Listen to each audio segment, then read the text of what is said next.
Hey, salut tout le monde, c'est Matt. Après une première présentation de la Harley-Davidson Pan America sur ma chaîne YouTube, j'ai eu l'occasion de tester durant une semaine et sur environ 1000 km le premier Maxi Trail de Harley-Davidson. D'ailleurs, merci à Harley-Davidson France de m'avoir prêté la moto pour que je puisse réaliser cet essai.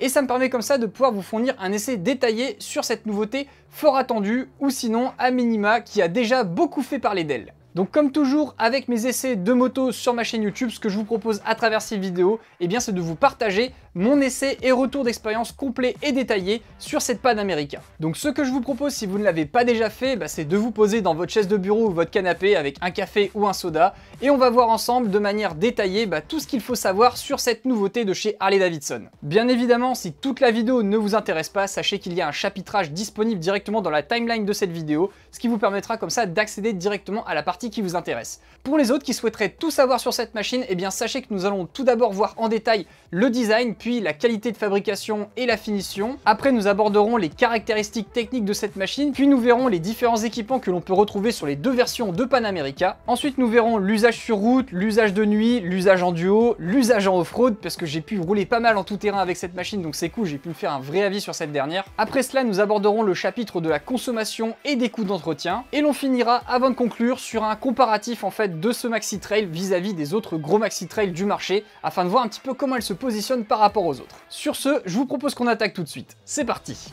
Niveau design, cette Pan America est réellement différente de tout ce que l'on a pu connaître jusqu'à présent dans le monde du trail. Elle a d'ailleurs un style qui m'évoque personnellement un pick-up F-150 de chez Ford, un Hummer comme par exemple le dernier Hummer électrique qui va bientôt sortir, et aussi certaines Harley-Davidson dans le style du feu avant de la machine. Bref, ce qui est sûr, c'est qu'elle en impose avec un style assez bourrin qui détonne pas mal dans le monde du trail. Impossible donc de la confondre avec une autre, elle a vraiment sa propre identité. Certains aimeront, d'autres n'aimeront pas du tout, mais ce qui est sûr, c'est que personne ne pourra dire qu'ils ont copié la GS, les phares de la KTM ou n'importe quelle autre moto avec un bec de canard, et on ne peut que les applaudir sur ce point. Personnellement, j'aime beaucoup ce design et je trouve qu'elle rend mieux d'ailleurs en vrai qu'en photo. Parce que c'est vrai que quand vous la voyez en vrai, elle a vraiment une carrure assez imposante, elle a une belle prestance, alors que sur les photos, c'est vrai que des fois, les proportions sont un peu différentes, donc vraiment c'est une moto que je vous incite à aller voir en vrai pour vous rendre compte réellement du design et de l'apparence de cette machine, parce que c'est pareil, en photo elle fait plus massive qu'en réalité. Niveau finition et qualité de fabrication, c'est bon sans non plus être parfait. Il y a quand même quelques petits points par-ci par-là où je trouve que ça aurait pu être un petit peu meilleur, mais globalement, on est vraiment sur un bon standard en termes de qualité de finition et de fabrication, que ce soit sur les commodos qui sont vraiment très propres, il y a un bon toucher au niveau du clic, ils font vraiment robustes, les plastiques ne font pas cheap ou brillants, on est sur des plastiques mat qui font bien solides. Pareil pour les différentes pièces en métal ou éléments de carrosserie, ça fait vraiment propre. Le moteur fait vraiment cathédrale, ils l'ont bien intégré dans la machine et ça fait de cette manière un clin d'œil au custom de la marque. Globalement, tout fait robuste à la manipulation, sauf les poignées passagers ainsi que la partie bulle et plastique située au-dessus du phare. Les poignées passagers sont larges et épaisses, mais elles sont toutes en plastique. Ce n'est pas dérangeant en soi pour le passager, mais quand on relève la moto avec, on sent que cela bouge, donc j'utilise plus les supports valises en cas de chute pour la redresser. Ensuite, la bulle et les plastiques de protection au vent sont assez mous, et le mécanisme permettant de monter et descendre n'inspire pas la robustesse et détonne par rapport au reste de la moto, c'est dommage.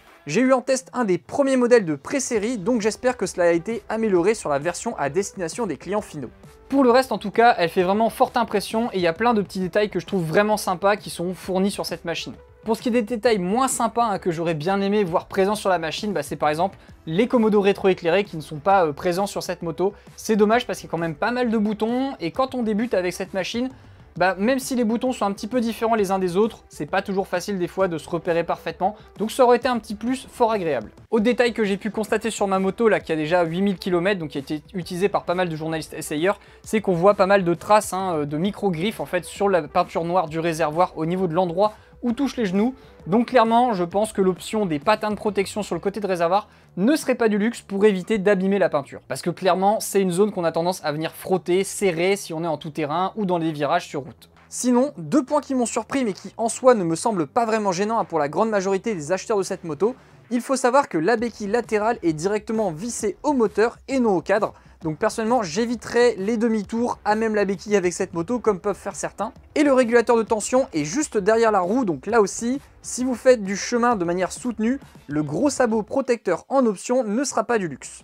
Abordons maintenant les spécifications techniques de cette Panamerica, et côté moteur, on va pouvoir profiter d'un tout nouveau moteur de chez Harley, et cette moto est d'ailleurs la première à en être équipée. Il s'agit du moteur Revolution Max 1250, un V-twin à refroidissement liquide calé à 60 degrés et doté de double arbre à cam en tête avec distribution variable. Et ça, la distribution variable, c'est pas nouveau, c'est quelque chose qu'on connaît déjà par exemple sur la 1250 GS de chez BMW. C'est hyper intéressant parce que ça permet d'avoir beaucoup plus de couple en permanence sur différents régimes de la moto, et cela permet ainsi de profiter d'un gros couple moteur des plus bas régimes jusqu'au haut régime. Niveau détail, eh bien sachez que la cylindrée est de 1250 cm3, comme le nom de ce moteur l'indique. La puissance est de 150 chevaux à 8750 tours minute, avec un couple de 128 Nm à 6750 tours minute. Une fois encore, je le précise, mais bon, avec 150 chevaux dans le moulin, vous imaginez que c'est pas compatible pour les permis à deux. Côté transmission, on retrouve une chaîne et non une courroie comme on peut connaître historiquement chez Harley-Davidson, ou un cardan comme on peut retrouver chez d'autres marques. Certains regretteront ce choix parce que ça va demander un peu plus d'entretien que si c'était une courroie ou un cardan, mais bon, le côté courroie c'était pas trop faisable quand vous voulez faire du tout-terrain, parce que si des cailloux se mettent dans la courroie, ça peut tout péter, donc c'est pas terrible. Et le fait de mettre un cardan, j'ai jamais vu Harley-Davidson mettre un cardan sur une moto, donc niveau maîtrise de la technologie, je pense pas qu'ils étaient trop à l'aise. En plus, ça rajoute du poids sur la moto. Moi personnellement, j'ai des chaînes sur mes motos depuis pas mal d'années, et sachez qu'avec un graisseur de chaîne automatique comme le Scott Euler, ça pose vraiment pas de problème. Vous pouvez vraiment globalement oublier votre chaîne parce que tout est géré en automatique par ce graisseur. Je vous mettrai les tests en descriptif si ça vous intéresse et que vous voulez en savoir plus. Dernier point à savoir sur cette transmission, sachez qu'on va retrouver une boîte de vitesse à 6 rapports qui est commandée par un embrayage à câble. Niveau châssis, on va retrouver un cadre en treillis d'acier tubulaire sur l'avant de la moto avec un moteur de type porteur, c'est-à-dire qui fait partie intégrante du cadre, et ça permet comme ça de gagner quelques kilos sur la balance. Et sur la partie arrière, on va retrouver une boucle arrière boulonnée. Concernant la partie cycle, c'est là que l'on aura des variations entre les deux modèles de Harley-Davidson qui existent, à savoir la version standard et la version spéciale que j'ai ici à l'essai. On aura ainsi à l'avant une fourche inversée Showa de 47 mm de diamètre qui sera à réglage électronique semi-dynamique sur la version spéciale que j'ai ici à l'essai et sera à réglage manuel sur la version standard. Elle profite dans les deux cas de 191 mm de débattement. Au bout de cette fourche, on retrouvera deux disques flottants de 320 mm de diamètre, mordus par des étriers radiaux monobloc 4 pistons Brembo. Le tout sera piloté par un maître cylindre radial Brembo. La jante de 19 pouces sera de série à bâton en aluminium, et il sera possible de prendre en option la version à rayon sur la version spéciale. Et enfin, côté pneumatique, on retrouvera des pneus Harley-Davidson Michelin Scorcher Adventure qui sont en fait des Michelin Anaki Adventure en 120/70/19. À l'arrière, on retrouvera également un amortisseur de chez Showa qui sera à contrôle électronique de la précharge et à amortissement semi-actif sur la version spéciale. Et sur la version standard, on retrouvera un amortisseur réglable manuellement. Ici aussi, l'amortisseur proposera 191 mm de débattement comme à l'avant. Niveau freinage arrière, on retrouvera un disque simple de 280 mm de diamètre mordu par un étrier coulissant à piston unique Brembo. Et le pneu Scorcher Adventure sera ici en 170/77. L'ensemble de cette partie cycle offre ainsi à la Panamerica une garde au sol de 21 cm sur les deux modèles, ce qui est très correct pour un maxi trail. Dernier détail technique à connaître, ce sont les dimensions et poids de cette moto. Alors côté hauteur de selle, là aussi il y a des différences entre la version standard et la version spéciale. Sachez que la version standard proposera une hauteur de selle réglable sur deux niveaux entre 869 et 894 mm de hauteur. Et la version spéciale que j'ai ici à l'essai proposera quant à elle 848 ou 874 mm de hauteur. La version spéciale sera donc bien plus accessible pour les personnes qui sont plus petites. J'ai d'ailleurs un de mes potes qui a testé la moto en montant dessus, il fait dans les 1m74 et il avait globalement bien les pieds à plat avec la selle en position basse. En plus de cela, Harley a développé avec Showa un système pour le moment unique sur le marché qui est le ARH, ou ajustement automatique de la hauteur. C'est une option disponible pour la version spéciale qui permet à la suspension de descendre de 2 cm lorsque l'on arrive à l'arrêt afin de faciliter le fait de toucher le sol pour les personnes les moins grandes. Et c'est un vrai système d'abaissement et non un assouplissement des suspensions comme on peut l'avoir avec les modes moteurs chez BMW et autres marques. D'ailleurs, vous avez 3 réglages possibles afin de permettre une descente-remontée rapide de la moto lorsque l'on s'arrête ou l'on redémarre, avec 0,5 secondes de réaction, une version plus longue avec un délai d'action sur 2 secondes, et une version où l'on peut verrouiller le système pour éviter de se retrouver bloqué sur un tronc d'arbre ou un caillou en chemin lorsque l'on s'arrête par exemple. C'est assez bluffant à l'usage et pour le coup, ça en fait le maxi trail le plus accessible du marché en termes de hauteur de selle avec ses 83 cm de hauteur de selle sur la version avec ARH, sans pour autant venir au final sacrifier la garde au sol comme peuvent le faire des versions rabaissées en permanence. Donc ça pour le coup, bravo à Harley et à Showa d'avoir développé ce système assez unique qui pense aux personnes qui sont pas les plus grandes et qui veulent aussi rouler en gros trail. Le réservoir propose une contenance totale de 21,2 litres, ce qui est là aussi dans la moyenne de ce que proposent les maxi trail du marché. Pour ce qui est des dimensions, elle n'est pas plus grande ou plus large que les autres, puisque niveau longueur, elle fait 2,26 m de long, donc c'est à peu près la même longueur qu'une GS. Niveau hauteur, elle fait environ 1,50 m, et niveau largeur, elle fait à peu près 96 cm.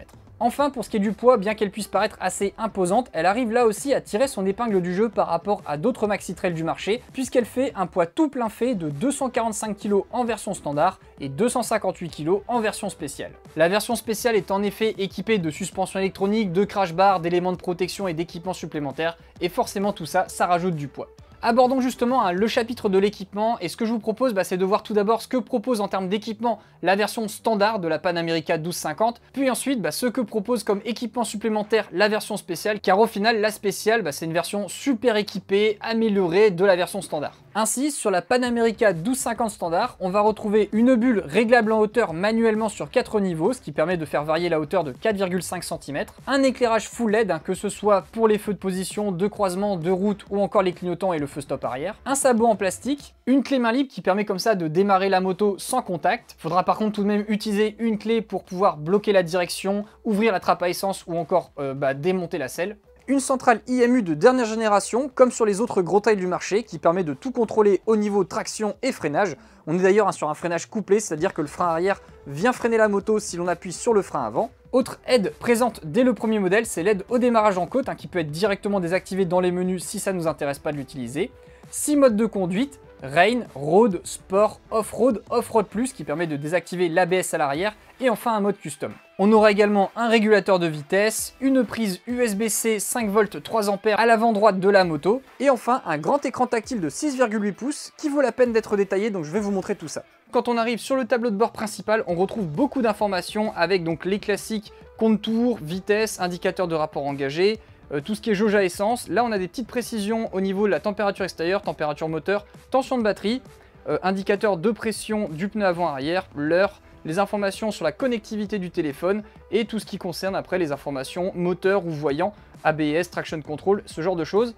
Et enfin, ici sur la gauche, on a également l'itinéraire qui peut s'afficher directement, en plus de carrément la fonction cartographie que je vous montre juste après. Pour piloter cet écran, on peut soit utiliser l'écran tactile, mais personnellement je trouve pas ça super pratique, je préfère utiliser directement les commodos qui sont sur la gauche et qui permettent de faire tout ce qu'il faut. Donc la navigation gauche-droite au bas sélection, le bouton qui permet d'accéder au menu, le bouton pour revenir à l'écran d'accueil. Sur le dessus, on a un bouton pour faire bouger les informations sur certaines parties de l'écran. Et enfin, sur la partie droite, on va retrouver donc toutes les commandes pour la musique, avec donc les éléments classiques d'un contrôle multimédia, la désactivation du traction control, la gestion des modes de conduite et puis le classique warning. D'ailleurs, petite anecdote, j'ai vu énormément de tests de journalistes dire qu'il n'y avait qu'un mode nuit sur l'écran. C'est faux, il y a un mode jour, il suffit en fait simplement de venir maintenir le petit bouton maison là qui est sur le commodo de gauche pendant quelques secondes et là hop, l'écran il passe en fond blanc et ça devient ainsi totalement lisible si on veut l'utiliser en journée. Donc là en fait ils ont préféré ne pas mettre un mode jour-nuit pour permettre à l'utilisateur de choisir exactement ce qu'il veut en fonction de la situation. Et c'est vrai que quand vous roulez dans de la poussière ou si vous êtes en plein soleil, c'est quand même mieux d'être avec un mode fond blanc, c'est quand même plus lisible au niveau des petites informations qui se trouvent à gauche ou à droite. Bref, voilà pour ce qu'il y a à connaître sur ce tableau de bord. Si vous le trouvez par contre trop chargé avec trop d'informations, sachez que vous pouvez aller donc dans les réglages de la moto et modifier l'aspect en le passant en mode simple. Si vous faites ça, vous voyez tous les éléments qu'il y avait autour disparaissent avec une jauge qui est un peu plus visuelle pour le contour, et là vous avez un mode comme ça plus épuré avec simplement une petite information qui s'affiche ici, à savoir les odomètres, les itinéraires, la température et l'autonomie restante. Le seul point que je regrette vraiment sur ce tableau de bord, c'est le fait qu'il n'y a pas du tout d'accès à la conso moyenne ou à la conso instantanée. Vous n'avez pas du tout cette information accessible dans le tableau de bord. Donc ça, je trouve ça un petit peu dommage qu'il ne l'ait pas proposé directement dans le système. Là, vous êtes obligé de faire votre calcul de consommation en regardant combien de kilomètres vous avez fait avec un plein, combien de litres vous avez remis et faire le calcul manuellement. Voilà, je pense que vraiment c'est pas un gros truc qui aurait pu être mis, donc j'espère qu'ils vont corriger ça avec une mise à jour par la suite. Ensuite, en appuyant sur le bouton menu, on accède au menu de gestion de la musique, du téléphone, des infos de la moto et les réglages qui permettront de venir connecter son téléphone et son intercom à la moto, ce qui permet de faire la navigation qui va plus loin d'ailleurs que le simple affichage des flèches de direction puisqu'on a une cartographie complète qui s'affiche. Et là, pour que ça fonctionne, il faut télécharger et lancer l'application Harley Davidson. Et là, vous voyez, hop, automatiquement, ça vient comme ça charger la cartographie directement sur l'écran de la moto. Donc ça, c'est vraiment génial, je trouve, parce que là, vous avez une vraie cartographie directement qui s'affiche sur votre écran. C'est pas juste la petite flèche qui vous donne la navigation. Et vous avez comme ça la possibilité de zoomer, dézoomer directement dans l'écran. Donc c'est quand même bien pratique. Ensuite, pour lancer une navigation, vous avez le petit bouton ici dans l'appli qui vous permet comme ça de choisir votre destination. Vous mettez où est-ce que vous souhaitez aller. Par exemple, là, je vais mettre la destination où je suis allé pour faire ma sortie off-road. Donc c'était à Aussy, m'amener à cet endroit. Et donc là, vous voyez, hop, il me fait l'itinéraire. Et là, j'ai simplement à faire départ, démarrer. Et donc là, le trajet s'affiche directement sur cet écran. Là, je peux éteindre mon téléphone, le remettre dans ma poche et continuer la navigation grâce à l'écran de la moto. Donc là, pareil, j'ai toujours ces fonctions de zoom et dézoom directement dans l'ordinateur de bord. Et je peux également arrêter la navigation si je le souhaite pour la stopper et annuler mon trajet. Donc là, voyant tout ça, je me suis dit, punaise, c'est trop bien, ça veut dire que je vais pouvoir aussi mettre les fichiers GPX pour pouvoir faire du off-road et ne plus avoir de GPS ou de smartphone à mon guidon. Eh bien non, c'est pas encore vraiment exploitable, c'est possible, puisqu'en fait, si vous faites créer un parcours, là dans ce cas-là, vous pouvez donc importer un fichier GPX. Et donc là, par exemple, je vais choisir la trace que j'ai faite avec mes potes il n'y a pas longtemps. Et une fois qu'elle est chargée, vous avez le choix de la mettre en mode route ou en mode off-road. Et dans ces cas-là, en fait, si vous mettez le mode off-road, la trace n'essaye pas de rejoindre une route. Elle suit vraiment point par point ce qui a été indiqué. Et donc, si j'importe le parcours, que je le démarre, c'est super, ça s'affiche bien sur l'écran, etc. Mais par contre, le gros problème, c'est qu'en fait, on ne peut pas assez zoomer dans la carte pour que ce soit satisfaisant en termes de navigation. Donc là, j'essaye de vous le montrer, là sur l'écran, quand je naviguais, vous voyez, on ne peut pas zoomer super fort dans la carte. Et résultat, le souci, c'est qu'il y a plein de moments où je ne savais pas si je devais tourner à gauche ou à droite, et c'était pas aussi exploitable qu'avec un smartphone. Donc clairement, il y a un super potentiel, mais je pense qu'il faut encore l'améliorer un petit peu pour que ce soit aussi facile et agréable à utiliser qu'un smartphone à son guidon. Là, vous voyez d'ailleurs ma trace, elle est ici. Mais c'est vrai que la fonction de zoom, elle va pas assez loin. Ce qui fait que voilà, là, vous voyez, c'est le maximum que je puisse faire. Et résultat, des fois, c'est pas assez quand on est en navigation off-road. L'autre point sur lequel aussi je pense qu'il pourrait y avoir une petite amélioration, c'est sur le chargement des tuiles de carte, parce que j'ai régulièrement en fait été exposé au fait que j'avais des tuiles en damier, c'est-à-dire que le téléphone n'a pas envoyé assez vite l'information de tuiles de carte, ce qui fait que j'avais des trous à des moments, et ça c'est parce que ça utilise le Bluetooth comme technologie de transfert. Et pour le coup, je pense que c'est peut-être un peu lent comme technologie des fois pour envoyer des fichiers de cartographie. Donc ça aussi, je pense que ça se corrigera au fur et à mesure du temps avec des mises à jour. Mais j'espère vraiment qu'Harley Davidson va continuer à bien améliorer le système pour qu'il soit ultra pratique à utiliser et qu'un jour, on puisse peut-être envisager de se passer complètement d'un smartphone ou d'une tablette au guidon. Donc voilà pour l'équipement de la version standard qui est déjà bien fourni. Sur la version spéciale que j'ai ici en test, on aura en plus 3 modes de conduite supplémentaires totalement personnalisables, une suspension avant et arrière semi-active avec contrôle de chargement du véhicule, c'est-à-dire qu'à chaque fois que vous montez sur la moto, il y a une détection automatique du poids sur la machine afin d'optimiser la compression, la détente, bref tous les paramètres de la suspension selon le poids qu'il y a sur la moto. On aura également des valves coudées avec système de contrôle de pression des pneus qui seront là aussi affichés directement sur l'écran de la machine. Une pédale de frein arrière réglable sur 2 niveaux de hauteur en venant simplement retourner la petite zone d'appui de la pédale de frein. Des poignées chauffantes réglables sur 3 niveaux grâce à un bouton situé sur le commodo de gauche. Un sabot de protection du moteur en aluminium qui est quand même plutôt courte, mais ça fait déjà pas mal son office. Des crash bars qui là par contre sont vraiment bien pensés et bien robustes, on en parlera un peu plus dans la partie off-road. Un phare adaptatif signature Daymaker qui s'occupe en fait d'éclairer directement dans les virages en fonction de l'angle que vous mettez pour éclairer plus ou moins fort et plus ou moins loin. Une béquille centrale, des pare-mains qui font plutôt office de pare-vent parce que là on est vraiment sur du plastique. Et d'ailleurs niveau fixation, je suis pas super convaincu ça pour le coup parce que à chaque fois que je descends de la moto, j'appuie un peu sur le pare-main et il se déclipse. Donc là-dessus, je pense que ça aurait été sympa de mettre des pare-mains un peu plus fixes ou même carrément de proposer des pare-mains renforcés en option. Et enfin, un amortisseur de direction de la marque Öhlins. En plus de tout ça, mon modèle d'essai disposait de 2 options, à savoir les jantes à rayons tangentielles tubeless, les supports de valise et porte-paquets avec valise latérale et top case alu qui sont développés et produits par SW Motec. On reconnaît d'ailleurs bien les modèles Trax ADV que je possède en noir et que je suis actuellement en train de tester. Ultime détail à connaître avant de passer à l'usage sur route, ce sont les rangements disponibles sur cette machine. Il n'y a pas énormément de rangements, il y a juste un petit rangement sous la selle passager qui vous permettra comme ça de ranger la trousse à outils, un petit U, un bloc disque, mais c'est tout. Sous la selle pilote par exemple, il n'y aura pas du tout de rangement, on a vraiment toute la partie centrale ABS, tout ce qui est le cerveau de la moto. Et la batterie, pour optimiser le poids, sera située vraiment à l'avant de la machine au niveau du sabot moteur, comme on retrouvait par exemple sur les KTM 950 il y a quelques années. Et d'ailleurs, hein, quand on commence à se pencher un peu plus en détail sur la machine, on se rend compte que les ingénieurs de cette moto ont vraiment pensé tous les éléments pour optimiser le poids, pour le mettre le plus bas possible. Que ce soit le radiateur de la moto, la batterie, le régulateur, pas mal d'éléments électroniques, le réservoir qui est aussi assez plat et assez fin. Ils ont donc fait le maximum pour abaisser le plus possible le centre de gravité de la moto. Cela me permet justement d'enchaîner sur la partie usage sur route. Et le premier truc en fait qui m'a surpris sur cette moto, c'est le poids, mais vraiment dans le sens positif du terme. C'est-à-dire que vous montez sur la moto, vous commencez à essayer de la débéquiller, vous faites, punaise, c'est pas si lourd que ça, c'est vraiment bien pensé. Vraiment, ils ont réussi à travailler la machine pour que tout le poids soit positionné le plus bas possible. Et ça, vraiment, ça se ressent au niveau de la prise en main, de la facilité à déplacer la machine quand on est à basse vitesse, dans la facilité aussi à relever la moto quand on la fait tomber en tout terrain. Et ça vraiment c'est un truc sur lequel je m'attendais pas, parce qu'on voit comme ça ce moteur aspect cathédrale, on voit ce gros réservoir tout en longueur et on se dit punaise, même si elle fait 245-258 kg, elle va quand même faire son poids à la manipulation, et en fait pas du tout. Donc vraiment ça c'est un point qui est très surprenant dès qu'on commence à enfourcher la moto et à la bouger un petit peu. La position de conduite est bien droite, hein. Vous voyez on a le dos bien droit sur la moto, les jambes bien dépliées, surtout quand vous avez la selle en position haute et que vous faites 1m80, c'est quand même plus agréable je trouve d'avoir la selle haute, on a les jambes plus dépliées, on a les bras écartés classiquement comme sur un trail, et par contre c'est vrai que pour les gens un peu plus petits qui font dans les 1m70, je pense qu'il faudra régler le guidon pour le rabaisser un peu pour qu'il soit plus proche de vous, parce que là quand vous avez les bras un peu courts, vous aurez peut-être les bras un peu fort tendus à cause du réservoir qui est très long. L'autre point qui m'a vraiment plu, ce sont les performances moteurs, hein, parce que l'on a des personnalités réellement différentes selon les modes moteurs. Le mode pluie et route la rendront relativement souple, hein, ce qui permet d'évoluer en ville ou de cruiser sur les départementales et autoroutes.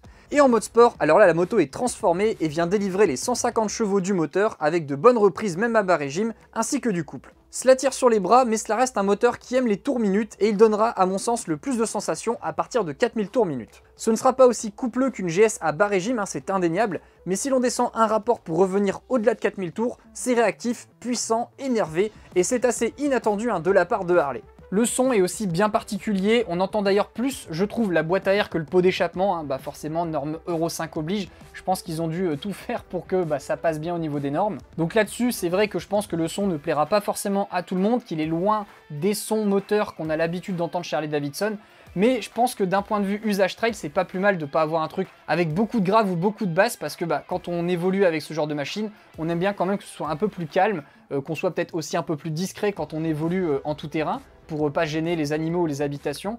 Donc vraiment, je pense que c'est bien qu'il soit plutôt allé dans cette direction que vers un moteur et un échappement qui soit très bruyant. D'ailleurs, ce que je vous propose, c'est qu'on écoute un petit peu la sonorité de ce moteur à l'arrêt et en roulant.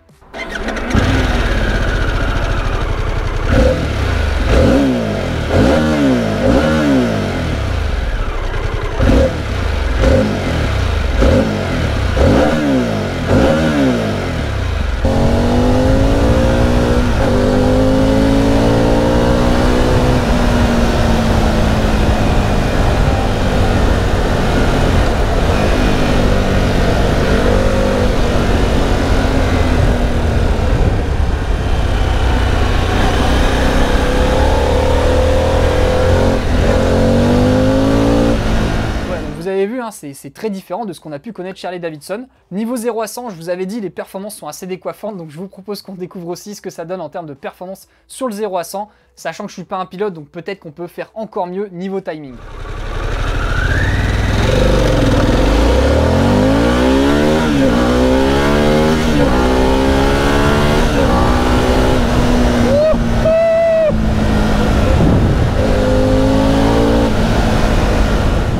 Vous voyez, il y a de quoi faire. En tout cas, moi, je me suis mis des sacrés sourires dans le casque. J'ai tapé des grosses rigolades des fois quand je voyais les accélérations que je pouvais prendre avec la moto. Et vraiment, elle est super fun. Donc, je vous conseille là aussi d'aller la tester pour voir ce que vous en pensez, parce que ça peut être très différent l'avis que je vais avoir et l'avis que vous aurez. Le freinage est typé assez progressif au niveau des commandes, avec quand même plus de mordant, je trouve, sur l'avant que sur l'arrière. L'arrière, faut quand même appuyer assez fort pour qu'on le sente vraiment la moto freiner. Sur l'avant, par contre, on a une bonne progressivité, un bon toucher. Il faut quand même appuyer assez fortement sur le levier pour qu'elle freine fort. Ils ont voulu en fait donner un caractère assez progressif au freinage, ce qui est pas plus mal, vous allez voir en tout terrain, parce que ça évite de se retrouver tout le temps à faire des gros freinages. Et le freinage couplé est bien efficace, on le sent pas spécialement intervenir. La suspension électronique de ma version spéciale fait aussi bien son office. Elle vient s'adapter en fonction du mode de conduite, donc c'est-à-dire qu'elle sera plus souple sur le mode pluie, un peu plus dure sur le mode route et encore plus dure sur le mode sport. Donc là aussi, vous n'avez pas de réglage, vous pouvez pas modifier la dureté de la suspension selon le mode de conduite. Ça vient automatiquement s'adapter, vous n'avez pas forcément le choix. Personnellement, ça m'a pas dérangé parce que généralement, quand je conduis en mode sport, j'ai envie que la suspension se durcisse.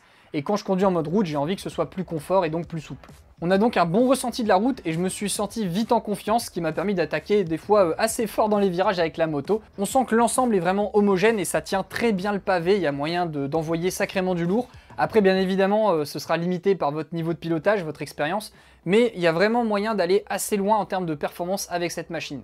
Niveau châssis et facilité de conduite, avec ce centre de gravité assez bas, on se retrouve avec une moto qui vraiment colle à la route, elle va dans la direction où l'on regarde, elle est très naturelle. Donc vraiment, on n'a pas l'impression de conduire une moto de 258 kg. Faut quand même faire attention, je pense notamment aux gens qui sortiraient de permis A2 et qui voudraient se mettre à ce genre de moto. Mais si vous avez déjà de l'expérience en conduite, vraiment c'est une moto qui est hyper agréable à rouler et pour moi c'est un vrai plaisir de la conduire. C'est assez bizarre à dire, mais je trouve que c'est un mix en fait entre une BMW R1250 GS avec le centre de gravité qui est pas aussi bas mais qui vraiment est dans le même esprit, et une KTM 1290 Super Adventure qui a un moteur aussi très punchy, très énervé. Mais là aussi, on n'est pas aussi énervé qu'une KTM, mais on s'en rapproche quand même. Donc voilà, c'est un espèce d'hybride et ça crée vraiment une personnalité assez unique à cette machine. Elle a vraiment sa personnalité et elle n'essaye pas de copier une moto spécifiquement sur le marché. Donc vraiment, elle m'a fait forte impression et je pense que le jour où vous la testerez en concession, elle devrait aussi vous surprendre parce qu'on s'attend pas à ça en fait vis-à-vis déjà d'une Harley Davidson et vis-à-vis d'une moto aussi grosse et imposante. Parlons maintenant des petits détails spécifiques à chaque typologie de situation. Et en ville, par exemple, sur les manœuvres à basse vitesse et à la poussette, là je vous l'avais dit, avec le centre de gravité bas, elle n'est pas du tout galère à manœuvrer. Le rayon de braquage est très bon, donc on arrive à facilement faire demi-tour. Sur une petite 2 fois 1 voie en ville, on n'a pas besoin de s'y reprendre en faisant des manipulations pour reculer, avancer. Si on descend de la moto, qu'on a besoin de pousser la machine, là aussi il n'y a pas de problème particulier, on ne doit pas faire des efforts surhumains pour la pousser. Je ne l'ai pas trouvé plus compliqué ou plus lourde à pousser que ma Tiger 900. Niveau chaleur dégagée par le moteur, j'ai trouvé que ça chauffait quand même un peu plus sur la droite de la moto que sur la gauche, tout simplement parce que les collecteurs d'échappement passent sur la droite de la machine. Et sur ce point de la chauffe, c'est vrai qu'en ville, on sent quand même un peu plus la chaleur, surtout si vous roulez en jean et pas en pantalon de moto. Mais clairement, c'est pas du tout le niveau d'une Scrambler 1200. Pour moi, c'est un peu le même style qu'on a sur une Ducati Multistrada ou une KTM 1290. Voilà, on est sur des mêmes niveaux de chauffe. Elle se met pas non plus à déclencher le ventilateur super vite, il faut quand même que ça dépasse les 100 degrés au niveau moteur pour qu'elle commence à déclencher le ventilateur à gauche. Après, la Panamerica pour faire que de la ville, je suis pas sûr quand même que ce soit la meilleure moto pour faire exclusivement ce genre de pratique. Par contre, si vous faites un peu de ville de temps en temps, elle s'en sort assez bien. Le moteur est plutôt souple à partir de 2000 tours de minute. En dessous, ça cogne quand même pas mal, On est sur un bicylindre après tout, faut pas l'oublier. Et on jongle facilement entre les rapports 1, 2, 3, 4. La commande d'embrayage assistée est vraiment très légère. La boîte de vitesse n'accroche pas spécialement, donc on s'en sort vraiment sans devoir nécessairement pester, de devoir rouler avec en ville. Sur départementale, faut se tenir, parce que clairement, elle accélère sacrément fort, comme je vous le disais, donc faut faire gaffe à son permis. De toute façon, globalement, toutes les motos maintenant, faut faire gaffe à son permis, vu qu'on peut pas dépasser le 80 ou le 90 théoriquement. Mais elle est vraiment super plaisante. Il n'y a pas de shifter, donc ça, c'est vrai que ça pourrait manquer, surtout si vous êtes habitué à ce genre de technologie, qui est quand même un petit élément de confort supplémentaire. Mais là aussi, les passages de rapport peuvent se faire vite et précisément, donc c'est pas non plus un indispensable pour cette moto.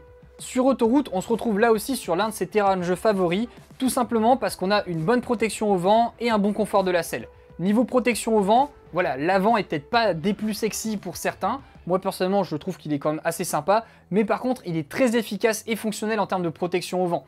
Le carénage avant est quand même bien large, le bas de la bulle est lui aussi bien large, et même le haut de la bulle est bien large. Donc c'est-à-dire qu'ils n'ont pas essayé de privilégier l'esthétique à la fonction, et ça permet ainsi d'avoir une bonne protection au vent. Je me retrouve globalement bien protégé avec mon 1,82 m. J'ai le vent qui passe juste au-dessus de la casquette si je me courbe un petit peu sur la moto. Par contre, si je me mets le dos bien droit, ça arrive pile au niveau de la casquette, donc c'est un peu moins agréable. Donc je pense que les gens qui font 1m90, faudra privilégier la bulle haute, mais si vous faites dans les 1m80 comme moi, vous allez voir, elle est vraiment faite pour enquiller de la bande sur autoroute. La selle est vraiment bien confortable. J'ai fait des parcours où j'ai enchaîné 3 heures de route d'affilée dessus et je n'ai pas spécialement senti d'inconfort, ce qui est plutôt rare, et quand je suis arrivé à la destination, j'étais en bonne forme. La mousse employée dans la selle est un bon compromis confort-fermeté. Niveau vibration, si on se cale au régulateur de vitesse à 130, avec les repose-pieds sur lesquels on met les caoutchoucs, la selle aussi qui absorbe pas mal les vibrations, la suspension électronique qui vient elle aussi pas mal absorber toutes les imperfections de la route, le guidon qui renvoie pas trop de vibrations même à haute vitesse, et bien ça fait que la moto n'envoie pas tant que ça niveau vibration à 130 km/h, ce qui permet d'avoir quelque chose, encore une fois, de confortable pour enchaîner plusieurs heures à haute vitesse. Donc je pense que vous l'avez compris, mais j'ai vraiment été séduit par cette Panamerica version spéciale en usage sur route. C'est une moto sur laquelle je m'attendais pas à ce que ce soit aussi cool de la conduire, pas aussi fun. Je m'attendais à quelque chose de plus peinard, peut-être d'un peu moins confort, d'un peu moins protecteur. Et j'avais faux sur toute la ligne. Donc vraiment, je suis content de voir qu'ils ont réussi à produire quelque chose où ils se sont éclatés. Et ça fait un cocktail déjà très convaincant pour une première génération de moto. Parlons maintenant des performances d'éclairage de nuit sur cette machine. Et là-dessus, rien de spécial à signaler. Que ce soit le feu de croisement ou le feu de route, vraiment, on a un bon cône d'éclairage. On voit bien, on a une bonne distance en termes de visibilité.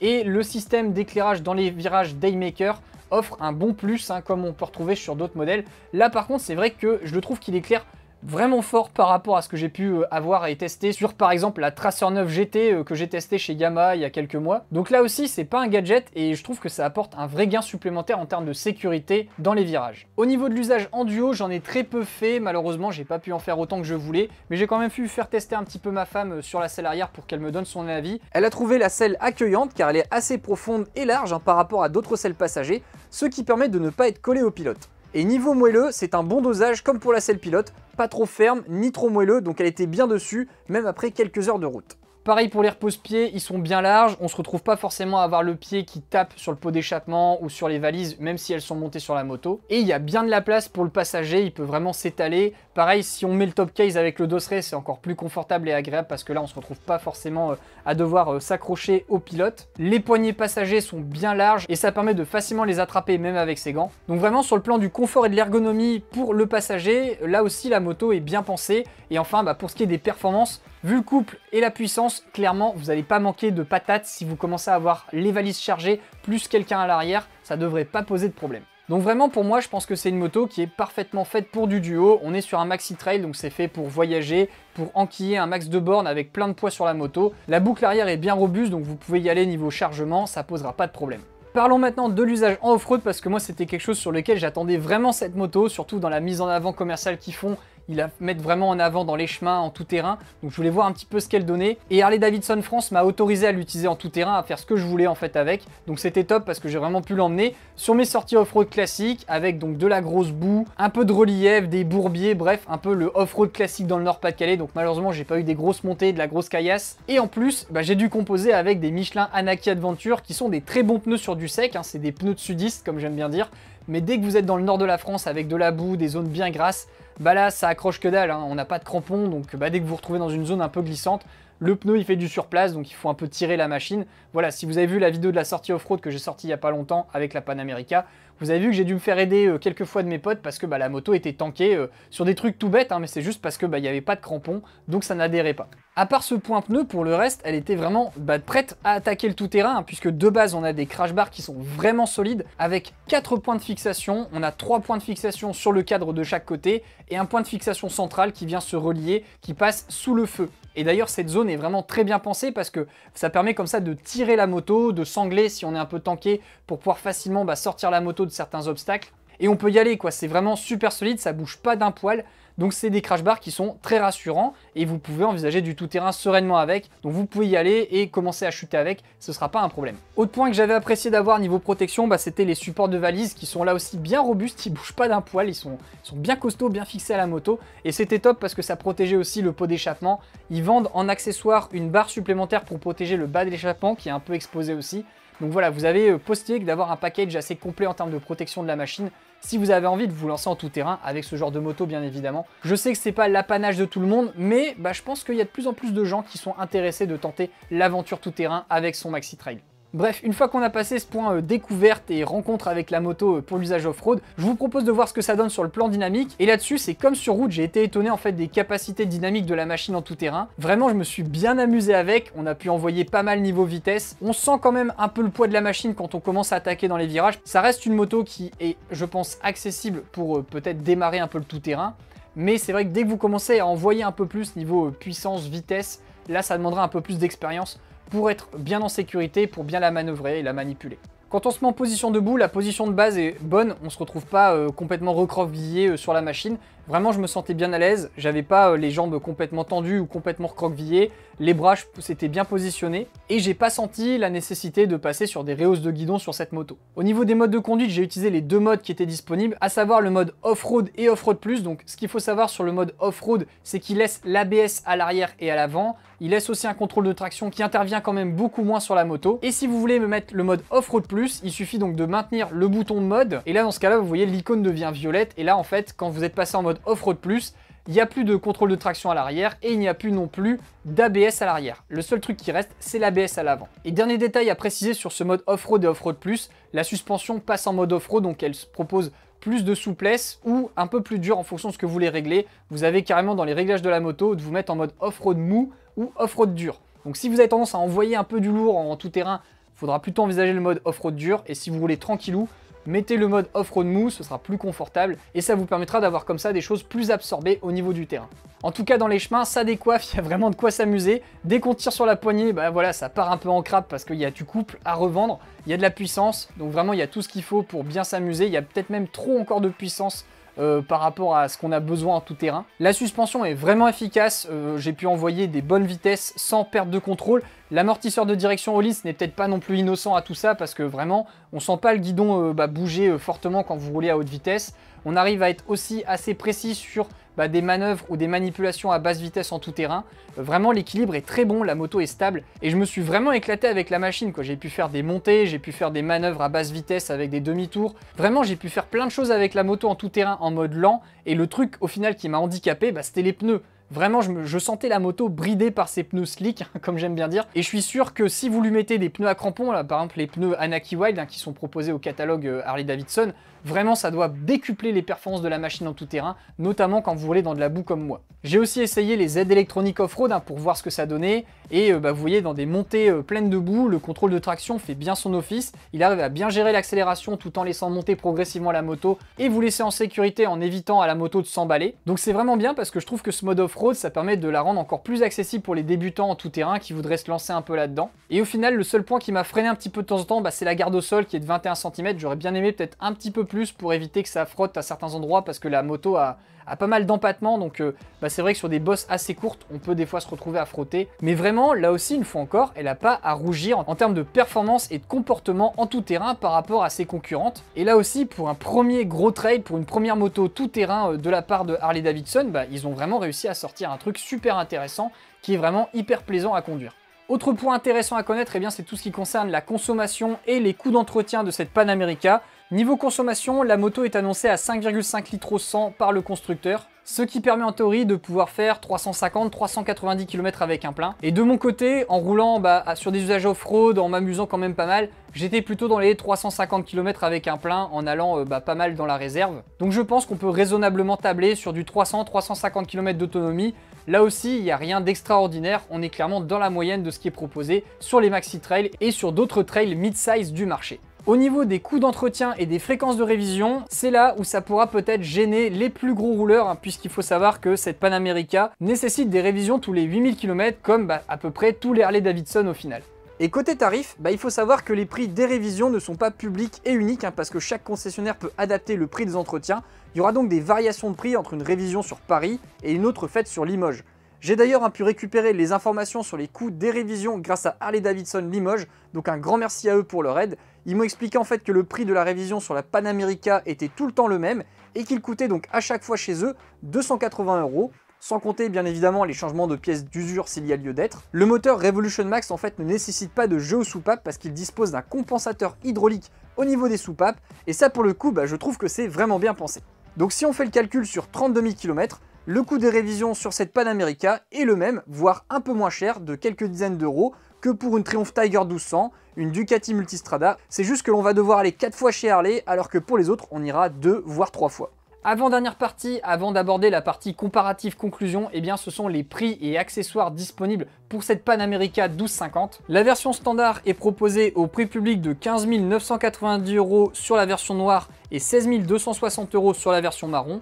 On reconnaît les versions standards avec l'écriture HD sur le côté du réservoir. Et la version spéciale aura des prix publics compris entre 18 290 € pour le coloris noir de base et 18 990 € pour le coloris Biton orange et blanc. Je vous ai également indiqué le prix des options achetables sur la spéciale que je vous ai expliqué précédemment. Personnellement, moi j'ai une grosse préférence pour la version spéciale, donc en Dead Army Green qui est vraiment mon coloris favori, ou la version noire qui est mon deuxième coloris préféré. Et je préfère la version spéciale à la version standard tout simplement parce que je trouve qu'elle offre le meilleur rapport équipement-prix entre les deux, parce qu'il y a pas mal des équipements qui sont sur la spéciale qui m'intéressent et qui me sont utiles. Moi c'est vrai que les crash bars, l'amortisseur Öhlins, les poignées chauffantes, le phare adaptatif et la suspension semi-active font que vraiment moi je trouve que cette version là elle m'est particulièrement attractive et c'est cette version sur laquelle je partirais si je m'en achetais une. À cela, vous pouvez ajouter divers accessoires qui, hors bagagerie rigide et échappement Screaming Eagle, sont plutôt axés chemin avec des jantes à rayons tubeless, un gros sabot moteur, des protections de phare, de réservoir ou d'échappement.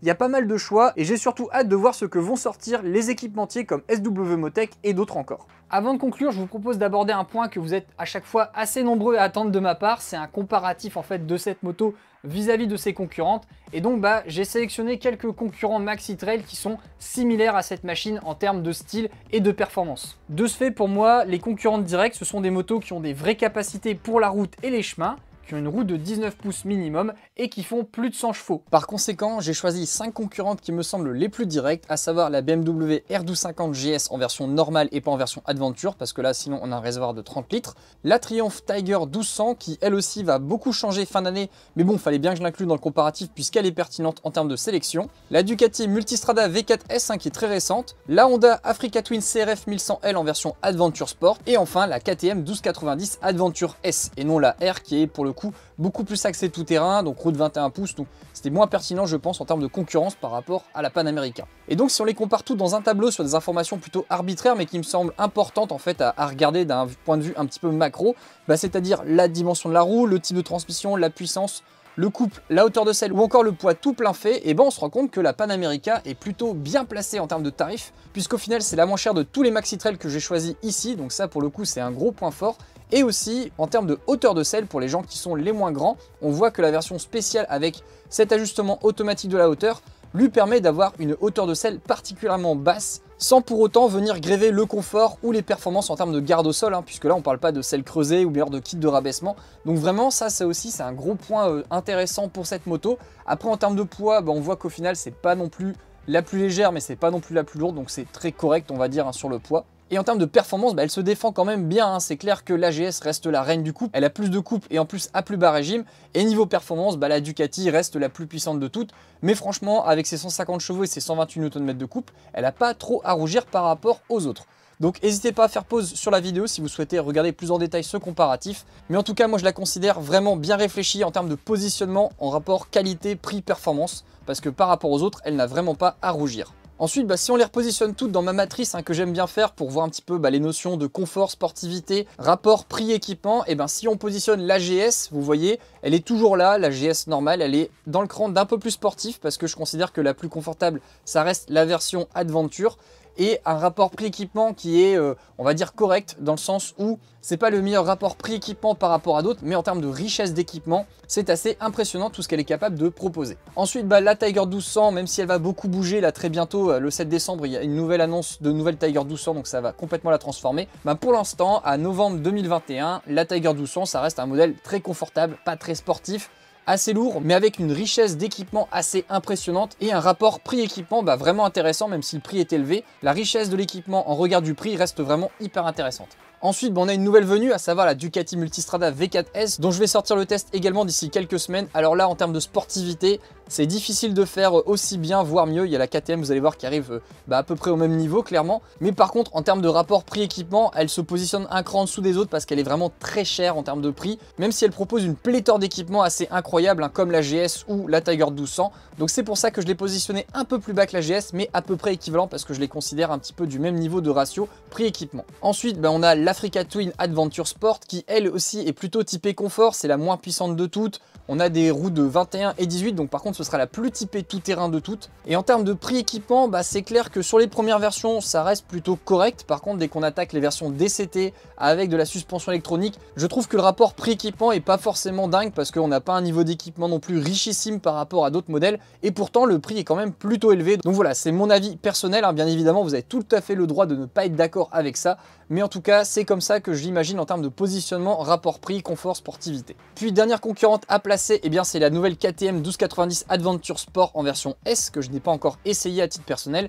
Mais en tout cas, si on regarde le niveau de performance, ça reste toujours assez dingue en termes de perf. On est juste en dessous de la Ducati Multistrada V4S en termes de performance, mais franchement, on est à peu près au même niveau. Et par contre, je trouve que KTM pêche toujours autant sur ce rapport prix-équipement. Là, typiquement, on est obligé de prendre en option le quick shifter et tout un tas d'éléments qui pourraient sembler assez logiques en termes d'équipement de série, et pourtant c'est pas présent de base. Donc voilà, ça c'est pour ça que je la positionne la moins intéressante en termes de rapport prix-équipement par rapport aux autres. Et enfin on a la Panamerica qui arrive et qui débarque et qui pour le coup vient se positionner de manière assez surprenante en proposant un rapport prix-équipement vraiment intéressant.